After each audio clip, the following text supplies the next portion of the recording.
اعوذ باللہ من الشیطان الرجیم بسم اللہ الرحمن الرحیم الف لام را کتاب احکمت آیاتہ ثم فصلت من لدن حکیم خبیر اللہ تعبدوا الا اللہ اننی لکم منہ نذیر وبشیر وان استغفروا ربکم ثم توبوا الیہ یمتکم متاعا حسنا الی اجل مسمى ویؤتی کل ذی فضل فضلا وان تولوا فانی اخاف علیکم عذاب یوم کبیر۔ یہ سورہ ہود کی ابتدائی آیات ہیں۔ آپ غور کیجئے کس طرح کا ماحول تھا، کس طرح کی دعوت دی جا رہی تھی، کس طرح خطاب تھا، اور خطاب کا آغاز کس انداز سے ہے۔ پھر آپ کو پتہ چلے گا کہ آج جو توحید کی دعوت جس انداز سے اٹھی ہے، یہی روح ہے ساری کائنات کی۔ ہر دور کے اندر صحیح معنوں میں اگر کسی نے اپنی قوم کے اندر اصلاح کا کوئی کام اٹھایا، قوم بگڑی ہوئی ہے، اب مسئلہ ہے کہ آغاز کہاں سے کیا جائے، کس طرح قوم کو اس دلدل سے نکالا جائے۔ آپ سمجھتے ہیں کوئی چیز اگر کسی جگہ گر جائے، کیچڑ کے اندر گر جائے، دریا کے اندر گر جائے، کنویں کے اندر گر جائے، تو بتاؤ آپ کیا کرتے ہو؟ کچھ نہ کچھ تو آپ کے دماغ میں چیز آئے گی۔ اسی طرح پوری قوم ہے، انسانیت ہے، یہ شیطان کے چکر میں آ گئی ہے، اس کے شکنجے میں آ گئی ہے۔ اب اللہ اپنے مالک کو چھوڑ کر یہ شیطان کے پیچھے چل پڑے ہیں اکثریت۔ اور اب آپ نے اگر کام کرنا ہے، باقی اگر دھارے کے ساتھ بہنا ہے پھر تو بہت ہی آسان ہے، پھر کوئی مسئلہ نہیں آپ کے لیے، دھارے کے ساتھ بہتے رہیں جس طرح بھائی کیا کیا جائے، اب کچھ کرنا فائدہ نہیں، جیسا ماحول کرنا پڑتا ہے جی، سب کے ساتھ چلنا پڑتا ہے جی، دنیا داری ہے جی، ٹھیک ہے چلتے رہو، پھر تو کوئی مسئلہ نہیں آپ کے لیے۔ مسئلہ اس کے لیے ہے کہ جو اس سارے سسٹم کو، سارے نظام کو دیکھتا ہوا کڑتا ہے کہ اس کے مالک اور خالق کے احکامات کی دجیاں اڑائی جا رہی ہیں، اس کی نافرمانی ہو رہی ہے، اور طاغوت دندنا رہا ہے، شیطان ابلیس کے جھنڈے بلند ہیں، اس کی اطاعت ہو رہی ہے، اس کی فرما برداری ہو رہی ہے اللہ کے مقابلے میں۔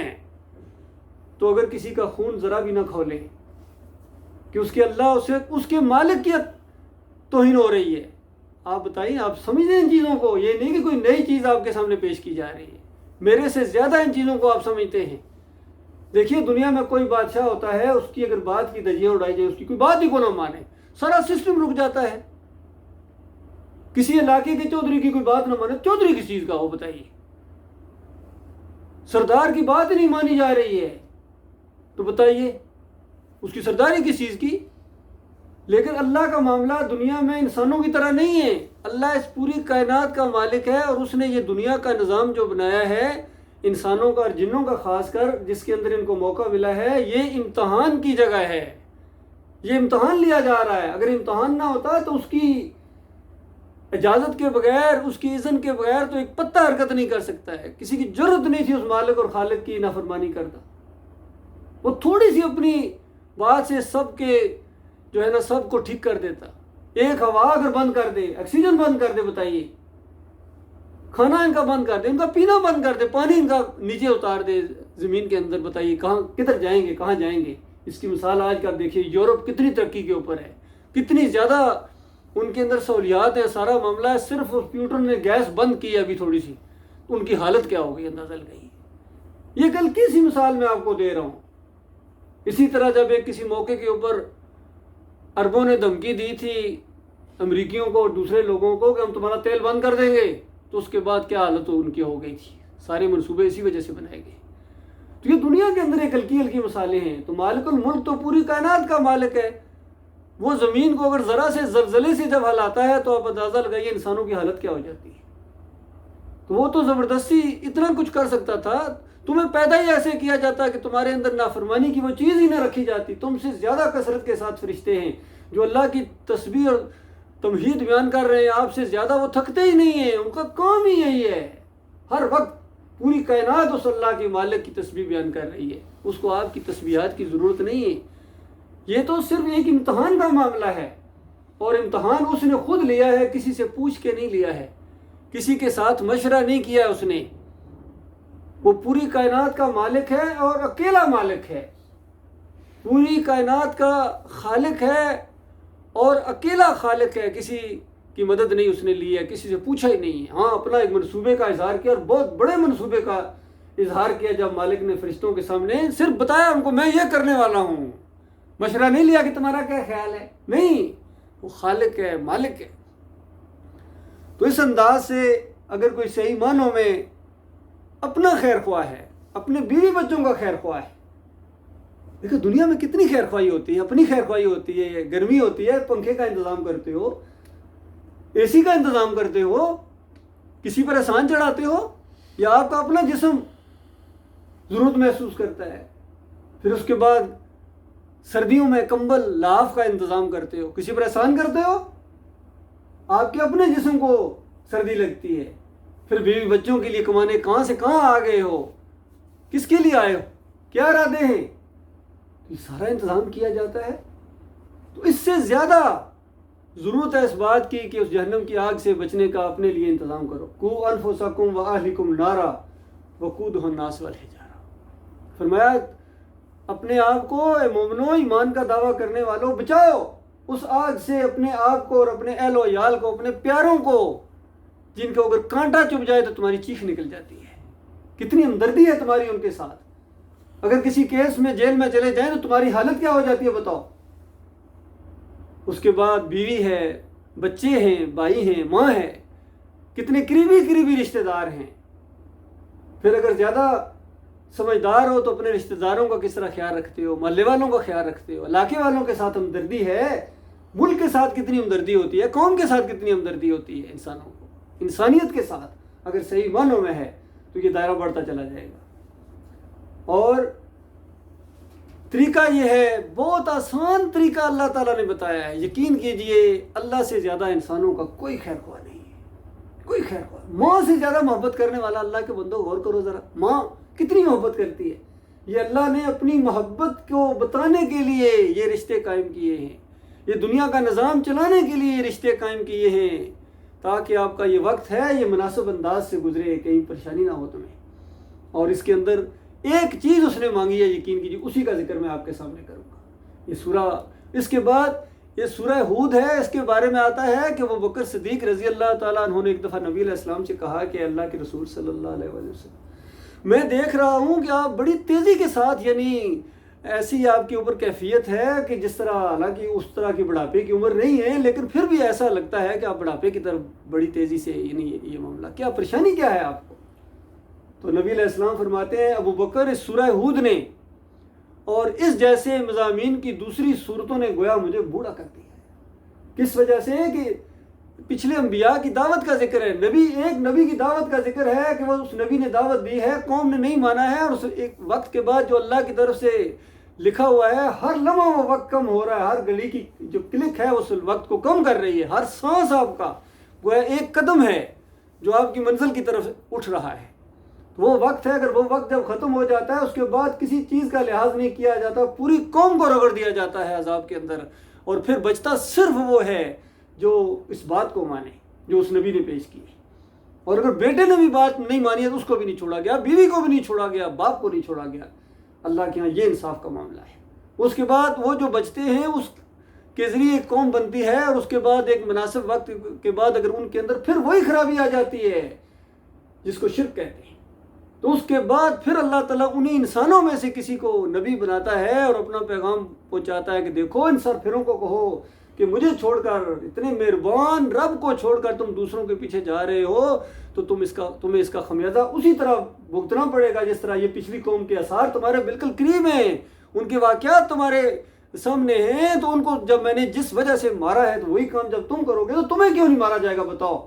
تو اس انداز سے پھر دوسری قوم کا وہ وقت جب ختم ہو جاتا ہے، پھر نبی کو اور اس کے دور کے ساتھیوں کو بچا لیا جاتا ہے، پھر قوم کو رگڑ دیا جاتا ہے، تو اس انداز سے اس سورہ ہود کے اندر ابھی آپ دیکھیں گے انشاءاللہ، میرا ارادہ یہ ہے کہ اس کے مسلسل درس آپ کے سامنے لاؤں گا کہ یہ قوم ہے میری، نبی علیہ السلام نے فرمایا کہ گویا وہی بات وہی ماحول بن گیا ہے، میں وہی بات کہہ رہا ہوں جو پچھلے انبیاء نے کہی ہے، اور میری قوم وہی انداز اختیار کر رہی ہے کہ جو پچھلی قوموں نے اختیار کیا ہے۔ مجھے شدید خطرہ ہے کسی ٹائم اگر اللہ کا وہ عذاب آ گیا تو ان کے اوپر کیا بنے گی۔ اس انداز سے یہ صورت کا آغاز ہوا ہے۔ فرمایا الف لام را، یہ حروف مقطعات ہیں، کوئی مطلب ان کا نہیں بتایا گیا ہے، نبی علیہ السلام نے کوئی تشریح نہیں کی ہے، قطع کی حروف ہیں، اللہ بہتر جانتا ہے۔ کئی صورتوں سے پہلے جس طرح سورہ البقرہ کے اندر الف لام میم ہے، اور بھی کچھ صورتوں سے پہلے ہیں، یہ اللہ جانتا ہے اس کا معنی، اس کو متشابہات بھی کہتے ہیں، کوئی نہیں جانتا۔ فرمایا کتاب احکمت آیاتہ ثم فصلت، کہ یہ فرمان ہے جس کی آیتیں ہیں پختہ، بالکل مضبوط ہیں اور مفصل ہیں، کھول کھول کے بیان کیا گیا۔ یہ نہیں کہ بات سمجھ ہی نہیں آتی۔ کتنی حیرت کی بات ہے، آج ہمارے کتنے بھائی ہیں کیسے شیطان کے وار ان کے اوپر شدید ہوا ہے کہ کہتے ہیں میں کچھ سمجھ نہیں آتی، کوئی کیا کہتا ہے، کوئی کیا کہتا ہے، کیا مانے بھی کس کی مانے۔ اللہ اکبر، اس کتاب کی موجودگی میں، اس کتاب کی موجودگی میں سمجھ ہی کو نہیں آتی بات۔ اللہ کے بندو، یہ تو روشنی کا مینار ہے، یہ کتاب، یہ حق اور باطل کے درمیان بالکل فیصلہ کر دینے والی کتاب ہے۔ کسی معاملے میں اگر آپ کو شک پیدا ہو گیا کہ یہ بات صحیح ہے یہ غلط ہے، اس کتاب کے اوپر رکھو، یہ خود فیصلہ کر دے گی، کسوٹی کی طرح۔ جس طرح سنار کے پاس ایک کسوٹی ہوتی ہے، جیسا سونا کوئی لے کے جائے تو اس کے اوپر بس رگڑنے سے ہی اس کو پتہ چل جاتا ہے کہ یہ کھرا ہے یا کھوٹا ہے۔ بتاؤ کبھی کسی ماہر سنار نے کہا کہ پتہ ہی کو نہیں چل رہا یہ کھوٹا ہے یا کھرا ہے، پتہ سمجھ ہی کو نہیں آ رہی، ایسا کبھی ہوا ہے؟ اس کو فوراً سمجھ آ جاتی ہے۔ وہ مالک الملک جس نے یہ کتاب نازل کی ہے، ماں سے زیادہ پیار کرنے والا، استادوں کا رب، استادوں کا استاد نہیں، استادوں کا رب، بہترین سے بہترین جو دنیا میں استاد گزرے ہیں، جو بہترین طریقے سے باتوں کو سمجھاتے ہیں، پڑھاتے ہیں، آسان کر کے پڑھاتے ہیں، پیار سے پڑھاتے ہیں، شفقت سے پڑھاتے ہیں۔ انبیاء سے زیادہ کون بہترین مولف اس دنیا میں گزرا ہے؟ انبیاء کا رب۔ بتاؤ اس نے جو کتاب نازل کی ہے کیا وہ ایسی ہے کہ پتہ ہی کو نہیں چلتا؟ سورہ القمر کے اندر تو اسی بات کو کھول کھول کے بیان کیا گیا ہے کہ دیکھو وَلَقَدْ يَسَّرْنَا الْقُرْآنَ لِلذِّكْرِ فَهَلْ مِن مُدَّكِّرٍ، ہم نے اس کتاب کو ذکر کے لیے، نصیحت کے لیے آسان کر دیا ہے کوئی نصیحت حاصل کرنے والا؟ ہمارے مولویوں نے اس کا ترجمہ کیا کر دیا، اندازہ لگائیے کتنے علماء ہیں کہتے ہیں اس کا ترجمہ یہ کر دیا کہ ہم نے اس کتاب کو حفظ کے لیے آسان کر دیا ہے کوئی حافظ بننے والا؟ اندازہ لگائیے، حالانکہ حفظ کرنا کوئی آسان کام نہیں ہے، حفظ کرنا مشکل کام ہے۔ اصل چیز یہ ہے جو آسان چیز مالک نے رکھی ہے، جو آسان مطالبہ اللہ تعالیٰ نے آپ سے کیا ہے۔ یہ نہیں کہ کل قیامت کے دن یہ فیصلہ اس طریقے سے وہاں پہ جو حافظ نہیں ہے وہ ادھر ہو جاؤ جہنم میں جاؤ، حفظ کیوں نہیں کیا؟ کتنا مشکل ہو جاتا، کتنا مسئلہ بن جاتا۔ اللہ نے یہ معاملہ نہیں کیا ہے۔ ایسے ایسے لوگ بھی جنتوں میں جائیں گے جن کو قرآن پڑھنا بھی نہیں آتا ہے، لیکن ایمان ان کا بالکل اللہ کے اوپر زبردست ایمان ہے، حدیث پڑھنا بھی نہیں آتی ہے پھر بھی، ورنہ تقسیم یہ ہوتی کہ پڑھے لکھے لوگ مومن ہوتے، ان پڑھ لوگ کافر مشرک ہوتے۔ ایسا نہیں ہے، آپ نے دیکھا ہے آن گراؤنڈ پڑھے لکھے مومن بھی ہیں، بڑے بڑے مومن بھی پڑھے لکھے، اور ان پڑھ بھی بڑے بڑے ہیں، وہ بھی بڑے بڑے زبردست مومن ہیں۔ ایسے ایسے ان پڑھ ہیں جو بڑے بڑے پڑھے لکھوں سے بھی زیادہ زبردست قسم کے مومن ہیں، اور کافر مشرک بھی اسی طریقے سے ہیں، بڑے بڑے کافر مشرک ہیں، وہ پڑھے لکھے ہیں لیکن کافر مشرک ہیں۔ اسی طرح ان پڑھ بھی ہیں، ان پڑھ ترین لوگ ہیں، کافر مشرک بھی ہیں۔ تو یہ اللہ تعالیٰ نے نظام یہ رکھا، ایمان عقیدے کا معاملہ ان چیزوں کے ساتھ جوڑا ہی نہیں ہے۔ اللہ تعالیٰ نے یقین کیجیے بال برابر نہیں جوڑا، بال برابر نہیں جوڑا میرے پیارے بھائیوں۔ اسی طرح کوئی دولت والا ہے، کوئی غریب ہے، اس کا بھی تعلق کوئی نہیں ہے۔ یاد رکھیے کہ یہ کوئی مومن ہو جائے گا زیادہ اللہ کا متقی پرہیزگار ہے، اللہ تعالیٰ اس کو زیادہ پیسے دے گا، زیادہ کھولے گا، ایسا نہیں ہے، بال برابر بھی نہیں ہے۔ اور اگر اللہ کا کوئی کافر مشرک ہے، اللہ تعالیٰ اس کا رزق روکنا شروع کر دے گا، ایسا نہیں ہے، بال برابر بھی نہیں ہے۔ یقین کیجیے یہ امتحان کا معاملہ ہے۔ اسی سے تو پتہ چلے گا کون اللہ کا ماننے والا ہے کون نہیں ماننے والا ہے، اسی سے تو پتہ چلے گا کون حق کے ساتھ کھڑا ہے۔ حق کو پہچان کے اللہ کو مانو، حق یہ ہے۔ فرمایا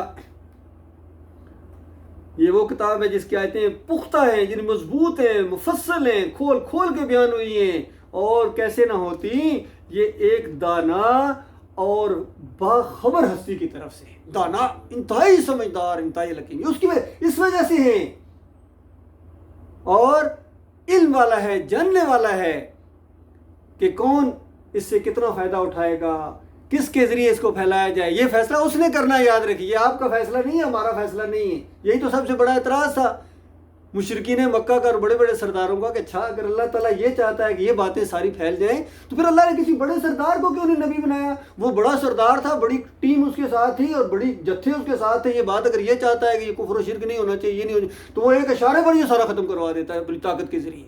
اللہ نے کسی سردار کو کیوں نہیں بنایا؟ مکے کے سردار کو کیوں نہیں اللہ نے نبی بنایا؟ اچھا چلو مکے کی طائف کے سردار کو اللہ تعالیٰ بنا دیتا، نبی بنا دیتا، کتنا جلدی یہ دین پھیل جاتا۔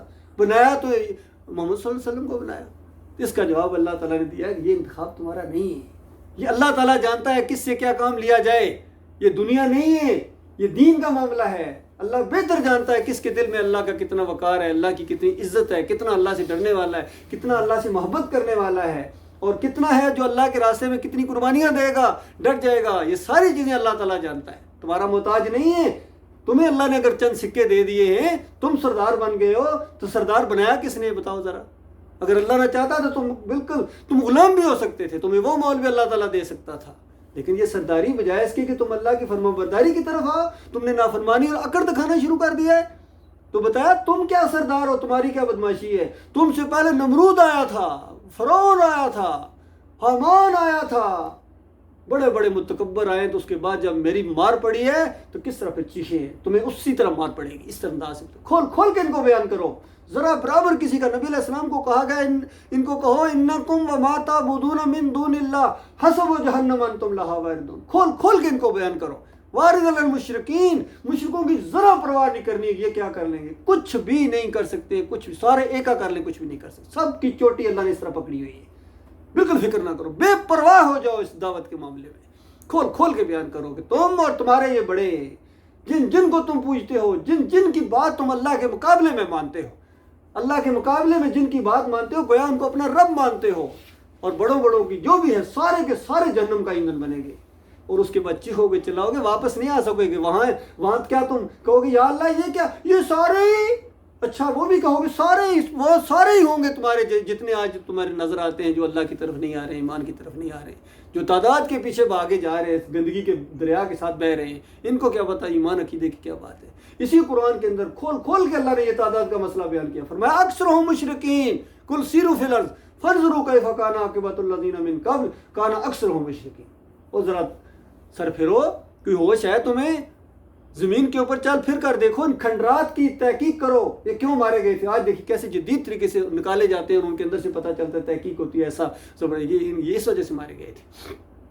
پھر لوگوں سے پوچھو، تاریخ کا مطالعہ کرو کہ لوگوں کے اوپر اللہ کے عذاب کیوں آئے تھے۔ قوم نوح پوری قوم ایک طرف تھی، بتاؤ باقی کتنے تھے جو کشتی میں بیٹھنے کے لائق ہوئے تھے؟ کشتی میں الا قلیل کے الفاظ آئے ہیں، پھر زیادہ حدیث میں نہیں ہے، لیکن لوگوں کی تھوڑی سی 60-70 تھی، ایسی بات ایسے۔ اس کے اندر جناب جانور، ایک ایک جانور کا جوڑا اللہ تعالیٰ نے کہا بٹھا میں ان کی نسل آگے چلاؤں گا، اب دوسرے کوئی جانور باقی نہیں بچے گا۔ پوری زمین کے اوپر اللہ تعالیٰ نے کافروں مشرکوں کو اور ایک ایک مخلوق کو رگڑ دیا۔ اللہ کا غصہ جب آتا ہے تو مالک پھر کسی چیز کی پرواہ نہیں کرتا ہے۔ تو اس انداز سے نوح علیہ السلام کا بیٹا مارا گیا، بیوی ماری گئی، تو بتاؤ یہ کیا معاملہ ہوا تھا۔ اس کے بعد عاد اور سمود سے زیادہ کون طاقتور ہے؟ آج تمہارے پاس کون سی فوج ہے، تمہارے پاس کون سے جاتے؟ عاد اور سمود کا معاملہ ایسے ایسے کڑیل جوان، کھجوروں جیسے قد تھے ان کے، اندازہ لگے کھجوروں جیسے تنے جس طرح ہوتے ہیں، ایسے ایسے کڑیل جوان جب مارے ہوئے پڑے تھے، اس کے بعد جب مار پڑی ہے اللہ تعالیٰ کے، ایسے کلیجے پھاڑ دیے اللہ تعالیٰ نے۔ کیا جرم تھا؟ وہی جرم، ایک جرم تھا جس کا ذکر کیا گیا، یہاں بھی دیکھیے وہی چیز ہر جگہ۔ فرمایا یہ حکیم اور خبیر رب کی طرف سے ہے، اور سنو بات کیا ہے، بات بڑی سادہ ہے۔ فرمایا بات یہ ہے اللہ تعبدوا الا اللہ، یہ نقطہ ہے، دیکھنا اللہ کے علاوہ کسی کی عبادت نہ کرنا، اللہ کے علاوہ کسی کا خوف نہیں ہے، اللہ کے علاوہ کسی کا ڈر نہیں ہے، اللہ کے علاوہ کسی پر بھروسہ اور توکل نہیں ہے، اللہ کے علاوہ کسی اور کا رکوع اور سجدہ نہیں ہے، اللہ کے علاوہ کسی اور کی نظر و نیاز نہیں ہے۔ دیکھنا یہ نہ کرنا انسانوں، بس یہی مطالبہ ہے۔ کتنا سادہ مطالبہ ہے میرے پیارے بھائی، غور کرو، کتنا آسان ہے دیکھا جائے تو، لیکن مشکل بھی بہت ہے۔ جب یہ کہو گے کہ میں اللہ کے علاوہ کسی کا بندہ نہیں ہوں، اور تم بھی اللہ کے علاوہ کسی کے بندے نہ بنو، اور دیکھو دوسروں کی بندگی نہ کرو، جیسا دوسروں کی طرف انگلی اس طرح اٹھاؤ گے نا، تو اس کے بعد جو ریئیکشن آگے سے آئے گا اس کا مقابلہ کرنا ہے۔ اس ریئیکشن کا جو مقابلہ کیا جاتا ہے، اس کو قرآن اور حدیث کی اصطلاح میں جہاد کہا جاتا ہے۔ یہ جہاد ہے، ورنہ یہ نہیں کہ اب دعوت دے رہے، کوئی آگے سے مخالفت تو ہوگی، اس کی توحید کی دعوت دے اور مخالفت نہ ہو، کبھی ہو سکتا ہے اعتراضات نہ ہوں، تنقید نہ ہو آپ کے اوپر. یہ تو بہت معمولی ہو رہی ہے، اس پر تو لوگوں کو قتل کر دیا گیا ہے، اس پر تو گردنیں اڑا دی گئی ہیں، اس پر چمڑی اتار دی گئی ہے، اس پر ہڈیوں سے گوشت اور پٹھوں کو علیحدہ کر دیا گیا. یہ ایسا جرم ہے انسانیت کے لیے. جو اس بات کو نہ مانے وہ اس پر سیخ پا ہو جاتے ہیں. پہاڑ کی طرح دعوت ان کے اوپر بجلی کی طرح گرتی ہے. یہ کوئی معمولی دعوت نہیں ہے. اللہ کے بندو سوچ سمجھ کے اس راستے میں قدم رکھنا، پورے شعور کے ساتھ اس راستے میں قدم رکھنا. یہ چند دنوں کا معاملہ نہیں ہے، یہ بچوں کا کھیل نہیں ہے، یہ انبیاء کی دعوت ہے. جس طرف آپ کو بلایا جا رہا ہے، جس کی طرف آپ آگے بڑھ رہے ہیں، پورے شعور کے ساتھ اس راستے میں آؤ. ورنہ جو آگے نہ جا سکے، وہ جو کسی نے کہا کہ وہ یہیں سے لوٹ جائیں جنہوں زندگی ہو پیاری، جن کو اپنی زندگی بڑی پیاری ہے، کہیں موت نہ آ جائے، وہ نہیں اس راستے میں آ سکتے. ان کو آنا بھی نہیں چاہیے. یہ تو جان ہتھیلی پر رکھ کے، کفن گویا باندھ کے آگے بڑھنا پڑتا ہے اس دعوت کے لیے. اللہ کے راستے کے جو مجاہدین ہوتے ہیں، فرمایا یہ دعوت ہے کہ اللہ تعبدوا الا اللہ، اللہ کے علاوہ کسی کی بندگی کرنا. اننی لکم منہ نذیر و بشیر، میں اس کی طرف سے، نبی علیہ السلام کو کہا جا رہا ہے کہو ان کو میں اس کی طرف سے بہت بڑا تمہیں ڈراوا دینے کے لیے آیا ہوں. یہ ڈراوا کس بات پر بتاؤ. کوئی یہ کہا جا رہا ہے نمازیں نہ پڑھو گے، حج نہیں کرو گے، کس بات کی ہو رہی تھی؟ کہ ڈراوا دے رہا ہوں تمہیں، جو اللہ کے علاوہ دوسروں کی تم بندگی کر رہے ہو، تمہارے لیے عذاب علیم تیار کر کے رکھا ہوا اللہ تعالیٰ نے. جہنم منہ کھولے تمہارا انتظار کر رہی ہے. جیسی تمہیں موت آئے گی جہنم کی آگ کے اندر منہ میں جاؤ گے تم، اس عقیدے کے ساتھ جو تم اللہ کے علاوہ دوسروں کی بندگی کرتے ہو. اور ساتھ ہی بشیر بھی ہوں کہ بشارت ہے ان کے لیے جو اس بات کو مان لے. بس بات یہی ہے کہ اللہ کے علاوہ کوئی معبود نہیں. جس نے دل کی گہرائی سے مانا ہے، دل کی گہرائی سے ماننا، یاد رکھیے تمہارا اپنا فیصلہ ہونا چاہیے، ورنہ یہ بات تمہیں فائدہ نہیں دے گی. یہ نہیں کہ دیکھا دیکھی ساتھ مل گئے دوستی کی وجہ سے، یا کوئی ماحول کی وجہ سے، قبیلے کی وجہ سے، قوم کی وجہ سے، علاقے کی وجہ سے. اگر اس طرح مل گئے تو نہیں فائدہ ہوگا. تمہارے اپنے دل کے اندر سے اٹھنے والی یہ آواز ہونی چاہیے کہ اللہ کے علاوہ کوئی معبود نہیں. اسی وجہ سے اگر پوری دنیا بھی تمہارا ساتھ چھوڑ دے گی اس معاملے میں تو تم نہیں چھوڑو گے اس کو، کیونکہ تمہارے اپنے دل کا یہ فیصلہ ہے. یہ معاملہ ہے کہ یہ خوشخبری سنا دو ان کو جو آج چاہے جھونپڑیوں میں رہنے والے ہیں، غلامی کی زنجیروں کے اندر قرار ہیں، 2 وقت کی روٹی نہیں ملتی ہے، بھوک سے برا حال ہو جاتا ہے. لوگ سمجھتے ہیں مرغی پڑ گئی، لیکن ابو ہریرہ کہتے ہیں مرغی نہیں تھی، مجھے بھوک کی وجہ سے میں گر جاتا تھا. چاہے وہ انداز مالک رکھے، وہ بھی امتحان کا پرچہ ہے. اور وہ بھی ہیں عبد الرحمن بن عوف کی طرح کہ اس کے بعد ان کا جب قافلہ آتا تھا، حالانکہ ہجرت کر کے گئے، کچھ بھی نہیں تھا پاس، وہاں جا کے اپنا کاروبار شروع کیا ہے معمولی سا. تو اس کے بعد ایسی برکت اللہ تعالیٰ نے اس کے اندر دی، ایسے بڑے تاجر بنے ہیں، تجارت انہوں نے کی ہے کہ جس جگہ جا کے رکتے تھے پورا شہر آباد ہو جاتا تھا. اس طرح ان کا قافلہ ہوتا تھا، مال و اسباب سے لدا ہوا. عثمان رضی اللہ عنہ کا معاملہ یہی ہے. تو اللہ تعالیٰ چاہے دے کے آزمائے، چاہے غربت کے ساتھ رکھے. غریب جو تھے کوئی گلا شکوہ نہیں کر رہے تھے، امیر جو تھے ان کے اوپر کوئی اکڑ نہیں دکھا رہے تھے، ایک دوسرے کے ساتھ پیار ہے، محبت ہے. ایمان کا رشتہ ہے. ایمان ہے کہ ایک ہی مالک کے دونوں بندے ہیں، ایک ہی کے پرستار ہیں، اور اس کے علاوہ کوئی معیار نہیں. الحب للہ والبغض للہ. اس انداز سے فرمایا خوشخبریاں سناؤ ان کو کہ یہاں اگر 4 کوٹھیاں ہیں، 4 بنگلے مل گئے ہیں، تو وہاں جو تمہیں ایک محل ملے گا جنت کے اندر، وہ جنت کی زمین سے 60 میل اونچا. اندازہ لگائیے یہ برج دبئی اس کا کیا مقابلہ کرے گا، اور پتہ نہیں لندن کے فلیٹ کیا مقابلہ. آج اس پر جھگڑا ہو رہا ہے، پتہ نہیں کتنے عرصے فلیٹ لندن میں لے لیے، دبئی میں فلیٹ لے لیے. اور یہ تو بہت معمولی چیز ہے، کس بات پر تم نے جھگڑے شروع کر دیے؟ کوئی جھگڑے کی بات تھی؟ جھگڑے کی بات یہ تھی کہ باٹی ویلی جوہری کیوں ہے، یہ داتا کیوں ہے، یہ دستگیر کیوں ہے، یہاں کیوں سما حال بنایا گیا ہے، بریمام کیوں ہے، کھڑی کیوں کرنے والا سونے کے دروازے کیوں لگائے گئے ہیں. اس پر جھگڑا ہونا چاہیے تھا. 11ویں کیوں ہو رہی ہے ہر سال؟ یہ کیا اس کو حق پہنچتا ہر مہینے ہوتی ہے؟ شرک کی سرگرہ بناتے ہو بھائی مانو. تمہیں ذرا ہوش نہیں ہے. نبی کیا یہ کرنے آئے تھے؟ صحابہ کرام نے پوری زندگی یہ معاملہ نہیں کیا ہے، یہ صحابہ سے زیادہ. اور اس کے بعد آج کل تو یہ میڈیا کا دور ہے، ایسی ایسے ویڈیو دیکھنے کو آتے ہیں، عقل حیران ہے کہ یہ وہ ہے. نوجوان ڈانس کر رہے ہیں، عورتیں ڈانس کر رہی ہیں، مرحبا یا نبی مرحبا. بتاؤ نبی کے دین کی دہیاں اڑا رہے ہیں. تو اس کے بعد کہتے ہیں خوشی، اور جو منع کرے اچھا آپ تو گستاخ رسول لگتے ہیں، آپ کو تو خوشی کو نہیں ہوئی. تو یہ شیطان کی انگلیوں کے اوپر ناچنے والی قوم ہے. فرمایا ان کو ڈراوا دو کہ چند دنوں چند لمحوں کا معاملہ ہے مرنے کے ساتھ، اور وہ مرنے کا وقت کسی وقت آ سکتا ہے. اور اس کے بعد یہ ہے، اب جب اگر بات یہ ہے تو اب کیا کیا جائے بھائی؟ اب کریں کیا؟ دیکھیے قرآن اپنی دعوت کھولتا چلا جاتا ہے، آگے کی آیات پچھلی آیات کو کھولتی چلی جاتی ہے. فرمایا وَأَنِ اسْتَغْفِرُوا رَبَّكُمْ، اپنے رب سے معافی مانگ لو بس. کوئی زیادہ لمبا چوڑا معاملہ نہیں ہے کہ کوئی بڑا کیس ہے پتہ نہیں کب ختم ہوگا، ایسی بات نہیں. جیسا احساس ہو جائے کہ میں شرک کرتا رہا ہوں، اپنے مالک کے ساتھ شریک کرتا رہوں، شرک اور کفر کرنے والوں کو اپنا امام بناتا رہا ہوں، ان کے پیچھے دوڑتا رہا ہوں، ان کی وکالت کرتا رہا ہوں، جیسا احساس ہو جائے اپنے مالک سے معافی مانگ لو بس. اتنی سی بات ہے، چند لمحوں کے اندر یقین کیجیے 1 سیکنڈ کے اندر اپنی پچھلی ساری سیاہی کو صاف کروا دو. 1 سیکنڈ کے اندر کوئی زیادہ لمبا چوڑا معاملہ نہیں ہے. اپنے رب سے معافی، اپنا رب ہے، تمہارا اپنا رب ہے، تمہیں جس نے پیدا کیا اس کی بات ہو رہی ہے. ثم توبوا الیہ، اور پھر اس کی طرف پلٹو، اس کی طرف آؤ. یمتعکم متاعا حسنا، تو اس کے بعد یہ نہیں ہے کہ جیسے تم توبہ استغفار کرو گے، کفر و شرک کو چھوڑو گے تو تمہاری موت کا وقت آ جائے گا. ایسا نہیں ہے. اسی طرح زندگی آگے جائے گی، دوستیاں ہوں گی، رشتہ داریاں ہوں گی، اور سارے معاملات بھی دنیا کے چلیں گے، سارا معاملہ ہوگا. اور ایک الی اجل مسمی، اور جو اللہ نے وقت لکھ دیا ہے تمہاری زندگی کے لیے اتنا تو ہوگا. وَيُؤْتِي كُلَّ ذِي فَضْلٍ فضلہ، اور ہر ایک کو اللہ تعالیٰ جو ہے اس کا وہ فضل اس کو دے گا، اس کے بعد اس کو اللہ تعالیٰ جو ہے نوازے گا. اور وَإِن تَوَلَّوْا، اور یہ سادہ سی بات اگر تمہاری سمجھ میں نہیں آتی ہے، باپ دادا کا دین ہے، فرقہ ہے، مسلک پرستی ہے، علاقہ ہے اور پوری دنیا ہے، پھر یہ سارے ہی ہیں، ٹھیک ہے، سب کے ساتھ رہو. تو اللہ تم نہیں آتے ہو اللہ کی طرف، ایمان کی طرف. فَإِنِّي أَخَافُ عَلَيْكُمْ عَذَابَ يَوْمٍ كَبِيرٍ، کہ دنیا میں اگر اس نے جانے دیا، اس نے نہ پکڑا، تو یوم کبیر کیا ہوگا؟ 50,000 سال کا وہ دن ہے. ابھی دنیا کی زندگی اتنی نہیں ہوئی ہے، ابھی اس دنیا کی زندگی اتنی نہیں ہوئی آدم علیہ السلام سے لے کر آج دن تک. تو وہ دن جس دن حساب کتاب ہونا ہے 50,000 سال کا دن ہے. اندازہ لگائیے 50,000 سال. اور ایسا میدان محشر لگنے والا ہے، ایسا سورج نیچے آ جائے گا کہ انسانیت اپنے پسینے کے اندر ڈوب جائے گی اپنے اعمال کے مطابق. یاد رکھیں وہ پسینہ بھی چڑھے گا، تکلیف ہوگی اپنے اعمال کے مطابق. کوئی ٹخنوں تک، کوئی گھٹنوں تک، کوئی کمر تک، کوئی گردن تک، تو کوئی ایسا ہوگا جس کو یہاں تک پسینہ ڈوبا ہوا ہوگا. تو اللہ کے بندو 70 گز زمین کے اندر وہ پسینہ چلا جائے گا، انسان کا نکلے گا. یہ کچھ ہونے والا ہے.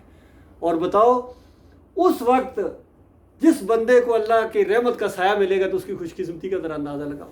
اور وہ سارا دن 50,000 سال کا دن مومنوں کے لیے اتنا ہوگا جتنی 2 رکعت پڑھی جاتی ہے. جلدی سے جلدی فارغ کر کے جنتوں کی طرف چل پڑیں گے. اور اس آخری امت کے لیے تو اور زیادہ انسینٹیوز ہیں. یقین کیجئے اس کا حساب کتاب سب سے پہلے ہوگا، دنیا میں سب سے بعد میں آئی، اور اس کا حساب کتاب سب کو پہلے کر کے اس کو فارغ کر کے جنت میں. آپ بتائیے دنیا میں کبھی آپ نے دیکھا ہے بل جمع کرانے کے لمبی لائن لگی ہوئی ہے، بہت لمبی، آخر میں آپ کھڑے ہیں، سب سے آخری آپ ہیں. تو آپ کے ذہن میں کیا آئے گا؟ پتہ نہیں کب میری باری آئے گی، اتنی دور میں کھڑا رہوں گا، کیا معاملہ ہے. اسی وقت کوئی بندہ آئے اور وہ پیچھے سے کہ بھائی آپ آئیں ذرا عزت کے ساتھ، آپ کا بل ہم کرتے ہیں. تو آپ کے اوپر کیا حالت ہوگی؟ آپ کتنے خوش ہوں گے، عزت کے ساتھ معاملہ. تو یہ آخری امت کے ساتھ انسینٹیو ہے. اور بھی کتنے، کئی دفعہ میں نے آپ کو بتایا اس آخری امت کے ساتھ 3 بڑے بڑے وعدے کیے گئے ہیں. دیکھو چونکہ یہ آخری ہے، پچھلی قومیں ہمیشہ شرک کی وجہ سے تمہاری جاتی رہی ہیں، یہ آخری ہے. تو اس قوم کو وعدہ کیا اللہ نے، مالک مہربان ہے، اس نے کہا دیکھو اس امت کے بڑے بڑے گناہ گار کو بھی معاف کر دیا جائے گا اگر شرک نہ کرے. دیکھو پھر بات وہاں آ گئی، اگر شرک نہ کرے. اور اس امت کے لیے ایک اور بڑی زبردست پیکیج ہے. یقین کیجئے اللہ کے بندوں، شرک نہ کرنا. کیونکہ نبی علیہ السلام نے فرمایا ہر نبی کو اللہ تعالیٰ نے ایک دعا ایسی دی ہے، کیونکہ نبی کا بہت منصب اونچا ہوتا ہے اور بہت ہی سخت کام ہوتا ہے. اللہ کے بندوں جتنی اپوائنٹمنٹ زیادہ ہوتی ہے نا، ذمہ داری بھی اتنی زیادہ ہوتی ہے. تو ایسی ذمہ داری، ایسی سخت مراحل سے گزرنا ہے. تو اللہ تعالیٰ نے حوصلہ بڑھانے کے لیے دیکھو ایک دعا ایسی ہے کہ جس وقت جس لمحے جو دعا مانگو گے وہ اسی وقت قبول کر دی جائے گی، اسی وقت، بالکل ایک لمحے کی دیر نہیں لگائی جائے گی. بتاؤ کتنا بڑا حوصلہ ہے کہ نبی کے لیے، کہ گھبرانا نہیں ہے. کوئی بڑے سے بڑا مشکل آ جائے، بالفرض تم ایسے میں پہنچ جاؤ کہ اب یہ برداشت نہیں ہو رہا ہے، کوئی وقت نہیں، وہی دعا مانگو اسی وقت قبول ہو جائے گی. تو نبی علیہ السلام نے فرمایا کہ ہر نبی نے اپنے اپنے دور میں وہ دعا مانگی ہے اور وہ قبول اسی طریقے سے ہوئی ہے. اس میں سے ایک مثال جس طرح سلیمان علیہ السلام نے دعا مانگی کہ یا اللہ مجھے ایسی بادشاہی عطا فرما. وہ ایک ایسا ماحول تھا، یہ نہیں کہ بادشاہی کے وہ شوقین، ایسا ایک ماحول تھا کہ ایسی بادشاہی عطا فرما جو نہ پہلے کسی کے حصے میں آئی ہو، نہ میرے بعد قیامت تک کسی کے حصے میں ایسی بادشاہی آئے. تو نبی علیہ السلام فرماتے ہیں یہ بادشاہی جو ملی تھی. اس کے علاوہ اور بھی کتنی ایسی مثالیں ہیں. تو نبی صلی اللہ علیہ وآلہ وسلم فرماتے ہیں کہ ہر نبی نے اپنے اپنے دور میں وہ دعا مانگی ہے، لیکن میں نے ابھی نہیں مانگی ہے اور نہ میں اس دنیا میں مانگوں گا. یعنی میں صبر کروں گا، سب کچھ کروں گا، وہ دعا نہیں مانگوں گا. اور اللہ کا وہ جو پیکیج ہے وہ تو قائم رہے گا. فرمایا میں قیامت کے دن وہ دعا مانگوں گا اپنی امت کے لیے، اور اس کی وجہ سے ہر میری امتی کو فائدہ ہوگا. سوائے اس کے جس نے شرک نہیں کیا ہوگا. غور کرو اللہ کے بندو، اس دعا سے بھی شرک کرنے والے کو اللہ نے نکال دیا ہے. اس کو معمولی سمجھتے ہو باتوں کہ ہر وقت شرک لگایا ہوا شرک، اور یہی اصل چیز ہے، یہی امتحان ہے، یہی ہے، اس کے علاوہ کوئی معاملہ نہیں. باقی سارے والدین کی خدمت ہونی چاہیے، پڑوسی کے خیالات ہے، اس کے حالات جاننے چاہیے، کم تولنا نہیں ہے، جھوٹ نہیں بولنا ہے. یہ کون نہیں بیان کرتا ہے، کون اس کو نہیں کرتا ہے، سارے سمجھتے ہیں ان چیزوں کو. لیکن یہ بات بتاؤ کہ شرک نہ کرو، کون کہتا ہے؟ بتائیے، شرک کو کون کھول کے بیان کرتا ہے؟ جو اصل چیز ہے، آپ دنیا کے سب سے بڑے با اخلاق آدمی بن جائیں، یاد رکھنا، سب سے بڑے سچے، پوری زمین اور آسمان کو نیکیوں سے بھر دے، خیرات سب سے نمبر 1، ہر چیز میں آپ نمبر 1. ایک شرک کا کونا، آدھا شرک اگر آپ کے اندر رہ گیا، ایک چاول کے کونے کو آپ نے کہا کہ یہ میں 11ویں شریف کے لیے، بس سارا مسئلہ ختم ہو گیا آپ کا. یہ دین ہے، اس کی طرف ہم آپ کو بلا رہے ہیں. ہمارا کسی فرقے سے کوئی تعلق نہیں، نہ بریلوی ہیں، نہ دیوبندی ہیں، نہ اہل حدیث ہیں، نہ ہمارا کسی سیاسی فریب کاروں سے ہمارا کوئی تعلق نہیں. بالکل بیزاری کا اعلان کرتے ہیں، ہم ان سے ان کی شرک سے بیزار ہیں. ہم اس طریقے پر چلنا چاہ رہے ہیں میرے بھائی، چاہے ہم اکیلے رہ جائیں، چند رہ جائیں، ہمیں کوئی پرواہ نہیں. ہمیں پتہ ہے یہ معاملہ ہونے والا ہے، اس کے بعد اللہ کے بندو جہنم منہ کھولے کھڑی ہے، اور دوسری طرف وہ زبردست قسم کی جنتیں، اس سے محروم ہو جاؤ گے تم. اور اگر اس طرح اللہ کے وقار اور اللہ کے بھروسے کے اوپر تم جم گئے تو تم تصور نہیں کر سکتے تمہارا رب کتنا غیور رب ہے، کتنا غیور رب ہے. وہ تمہارے اس انداز کو کبھی ضائع نہیں کرے گا، اور تمہیں دنیا میں بھی وہ اکیلا نہیں چھوڑے گا. اگر وہ چاہے دنیا کے اندر بھی تمہیں ایسے حمایتی دے گا، ایسا اقتدار، نصر من اللہ فتح قریب، وہ جو قریب دنیا کا اقتدار ہے وہ بھی تمہیں دے گا. وہ اللہ تعالیٰ اس بات کے اوپر پوری قدرت رکھتا ہے. اللہ اپنے مالک سے کبھی مایوس نہ ہونا. اللہ تعالیٰ غور و فکر کرنے اور ایمان خالص کے اوپر جم جانے کی توفیق عطا فرمائے.